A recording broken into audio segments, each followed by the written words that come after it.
राम राम। सरस्वती ज्योतिष विज्ञान के इस मंच पर मैं पंडित अरविंद तिवारी आप सभी का हार्दिक स्वागत करता हूं। हम ऋणी हैं उन ऋषि मुनियों के जिन्होंने मानव जीवन के कल्याण के लिए अपना सारा जीवन समर्पित कर दिया और हमारे लिए ज्योतिष शास्त्र जैसे ग्रंथ का निर्माण किया, जिससे कि हम अपने जीवन को अच्छा बना सकें और जीवन जीने की एक कला, एक पद्धति सीख सकें। जी हाँ, मैं बात कर रहा हूँ महर्षि पराशर की, जो कि पुत्र थे शक्ति मुनि के और उनके दादाजी का नाम था वशिष्ठ जी और उनके पुत्र का नाम था वेद व्यास, जिन्होंने महाभारत जैसे ग्रंथ की रचना की व 18 पुराण लिखे। उनकी माताजी का नाम अदृश्यवंती था। ऐसे महान ऋषि महर्षि पराशर की तपोस्थली पराशर लेक, जो कि मंडी जिले में जो स्थित है हिमाचल प्रदेश, वहाँ पर से 50 किलोमीटर आगे जाते हुए कुदरत के सुंदर नज़ारे, ऐसा लगता है कि कुदरत ने हमें खुद अपना प्यार, अपनी ममता देने के लिए अपने सानिध्य में बुलाया है। तो ऐसी तपोस्थली पर जाने का मुझे अवसर प्राप्त हुआ, तो मेरे मन में आया क्यों ना ये अवसर आपको भी मिले और आप भी ये देखिए कुदरत के सुंदर नज़ारे, बेहद सुंदर नज़ारे। और ये हिमाचली नृत्य करते हुए बालक, बेहद ही मंत्रमुग्ध करने वाले नज़ारा। यहाँ कुदरत बिल्कुल प्योर रूप में विराजती है। तो ये है वो पराशर लेक, और सामने जो आपको भवन दिखाई दे रहा है वह है तपोस्थली महर्षि पराशर की, जिन्होंने लघु पराशरी, पराशर ज्योतिष, वास्तुशास्त्र, वह नीति शास्त्र, धर्मशास्त्र व आयुर्वेद का निर्माण किया मानव जीवन के कल्याण के लिए। तो ऐसे ऋषि को मेरा शत शत नमन है। और आप भी इस जन्मभूमि के दर्शन करिए और मौका मिले तो इस स्थान पर ज़रूर पहुँचे, क्योंकि ये बेहद खूबसूरत जगह है। आइए अब ज्योतिष शास्त्र के मुताबिक विवेचन करें। महर्षि पराशर की जय। महर्षि पराशर, पराशर लेक, पराशर ज्योतिष के निर्माता, पराशरी, लघु पराशरी, वास्तुशास्त्र, नीति शास्त्र, आयुर्वेद, धर्मशास्त्र के निर्माता महर्षि पराशर जी की तपोस्थली पराशर लेक पर उनके सानिध्य में ही आपके साथ दो चार हो रहा हूँ। जो भी ज्योतिष शास्त्र के प्रेमी है, विधा चाहे कोई भी हो, ये सामने महर्षि पराशर जी का मंदिर है। विधा चाहे कोई भी हो, पराशर ज्योतिष, वैदिक ज्योतिष, केपी एस्ट्रोलॉजी, केभी एस्ट्रोलॉजी, लाल किताब।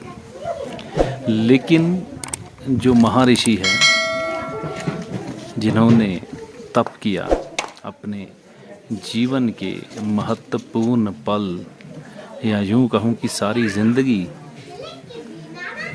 अर्पित कर दी ज्योतिष शास्त्र को, ऐसे महर्षियों की जन्मभूमि या तपभूमि हमें देखने में भारतवर्ष में कम मिलती है। लेकिन जहाँ पर भी हैं, अगर आप ज्योतिष शास्त्र की समझ रखते हैं या ज्योतिष शास्त्र करते हैं, तो आपको ऐसी तपोभूमियों में ज़रूर जाना चाहिए। अगर आपकी ज्योतिष की विद्या में इतनी बरकत नहीं आ रही, आपके उपाय इतने काम नहीं कर रहे, लोगों के काम आपके माध्यम से नहीं हो पा रहे, या आपको ज्योतिष शास्त्र समझ नहीं आ पा रहा, गहनता में आप नहीं उतर पा रहे,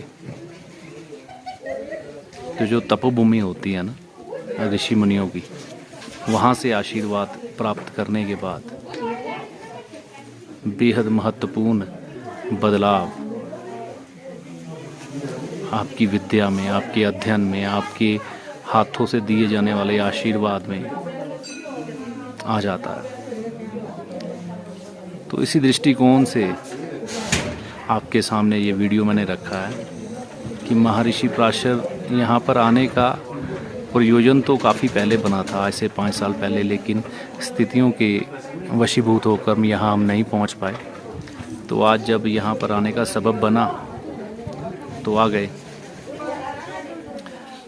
तो आपको भी मैं ज़रूर कहूँगा कि अगर आप ज्योतिष के विद्यार्थी हैं या ज्योतिष करते हैं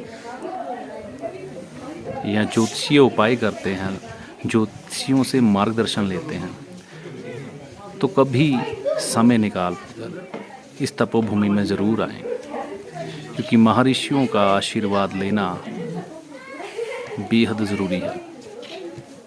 तो महर्षि पराशर जी की ये जगह,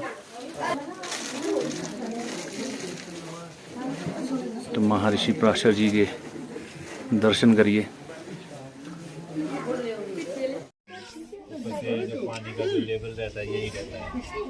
अच्छा, ना कम होता ना ज़्यादा? ना कम होता ना ज़्यादा होता है। बरसात को भी पानी तो बहता है। और बीच में जो ये टापू है ये तैरता रहता है। अच्छा जी। तो सभी ग्रंथों की रचना महर्षि जी ने यहीं पे की है, ऋषि जी ने यहीं पे बैठ के? नहीं, ये तो पता नहीं, पर यहाँ इन्होंने तपस्या की थी। तपस्या की है, ठीक है। मंदिर कितना प्राचीन है? ये तो 800-900 साल पुराना होगा। 800 से 900 साल पुराना। ऐसी अवस्था में ऐसे ही है? ऐसे ही है। अच्छा, कोई चेंज नहीं हुआ इसमें कोई चेंज नहीं। ये लकड़ी का ये सारा जी? नहीं, लकड़ी का है।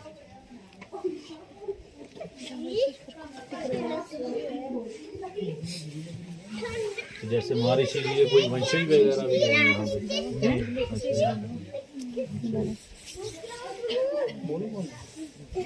तो ये गवर्नमेंट के अंडर है अभी? नहीं, अभी कमेटी चला रही है। कमेटी चला रही है। जिस ज्योतिष शास्त्र का आज हम लाभ उठा रहे हैं, चाहे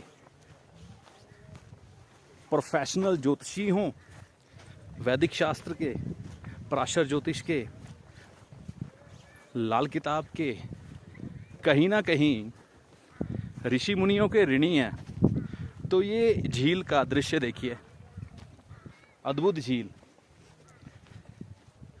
पंडित जी का जैसे इंटरव्यू आपने सुना, कहते कि ये तो मालूम नहीं कि महर्षि ने यहीं पर बैठकर ज्योतिष के शास्त्रों का निर्माण किया, या धर्मशास्त्र, नीति शास्त्र, वास्तुशास्त्र, ये तो हम नहीं कह सकते। लेकिन हाँ, महर्षि पराशर ने यहाँ पर तपस्या ज़रूर की। एक चीज़ आप ध्यान से देखने की कोशिश कीजिएगा।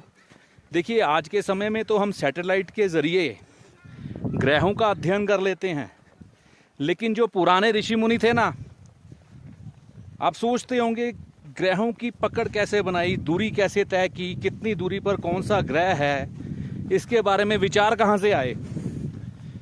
तो यही वो तपोभूमि होती थी, तपस्वी भूमि होती थी, जहाँ पर बैठकर आकाश का अध्ययन किया जाता था।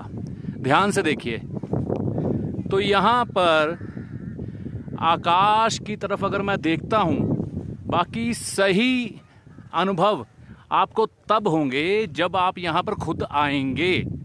अगर आप ज्योतिष शास्त्र के विद्यार्थी हैं तो आप जान जाएंगे कि यहाँ पर किस तरह का माहौल है।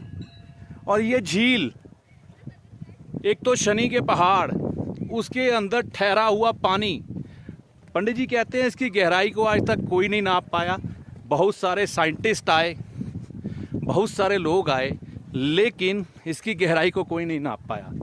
चंद्र है ना, जो किसी भी बात की गहराई में जाने के लिए मौन अवस्था बहुत ज़रूरी है। मौन बहुत ज़रूरी है। आज के समय में तो लोगों ने इस जगह को पर्यटन स्थल बना दिया है, लेकिन ये देखिए मंदिर का कितना ही खूबसूरत दृश्य है। देखिए साथ में झील, अद्भुत। तो महर्षियों ने यहाँ पर तपस्या की है, अध्ययन किया है हर चीज का गहराई के साथ। ये देखिए, क्या कहूं, यानी कि गहन अध्ययन में मौन, ध्यान, चेतन अवस्था का बहुत बड़ा महत्व है। और पहाड़ जो शनि है, शनि जो रहस्य है, रहस्य की गहराई है, चीज की गहराई है, वो चीजें जो छुपी हुई हैं, पताल की चीजें, गहन अध्ययन की चीजें, पहाड़ पर आकर अध्ययन किया। साथ में इस जगह का, ये देखिए, ये झील, इसका होना यहाँ पर बहुत महत्वपूर्ण था। अगर ये झील यहाँ पर ना होती तो शायद इतना असर नहीं आता। एक चीज और आपको बताता हूँ लाल किताब के दृष्टिकोण से। शनि और चंद्र जब मिल जाते हैं तो विष योग कहते हैं वैदिक ज्योतिष में, पराशर ज्योतिष में।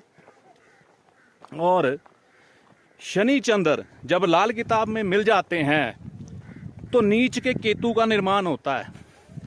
नीच का केतु मतलब विद्या की वो भूख, जितना भी आप खाए जाओगे मिटेगी नहीं, क्योंकि उच्च के केतु को उतनी ही चीज मिलेगी। यहां उसको मिल चुकी है, पहले ही उसका ग्रह उच्च का है, अब उससे ज्यादा उसे नहीं मिलने वाला। ठीक है ना। 12वां केतु मोक्ष है, मतलब सारे केतु के वो काम खत्म करके आया। तो यहां पर ये निर्माण किया गया है चंद्र का, ठहरा हुआ पानी पहाड़ के बीच में। नीच केतु, नीच केतु जब बनता है तो केतु की भूख बढ़ जाती है। केतु क्योंकि विद्या और ज्ञान का भी कारक है, केतु सब्र का, केतु तड़प का भी कारक है। तो शनि चंद्र ने यहाँ पर मिलकर, यानी कि पहाड़ के बीच में खड़ा हुआ पानी, और ये टापू देखिए आप।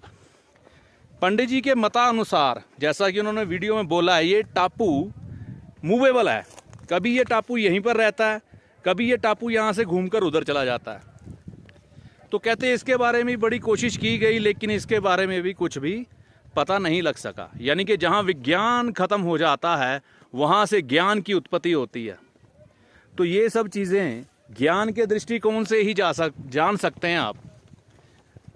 तो शनि केतु की ये जगह और सितारों का अध्ययन महर्षि पराशर के द्वारा, फिर पराशर ज्योतिष, लघु पराशरी, वास्तुशास्त्र, धर्म शास्त्र, नीति शास्त्र, आयुर्वेद, जो कि मानव के कल्याण मात्र के लिए निर्मित करके दे दिए गए। बाकमाल जगह।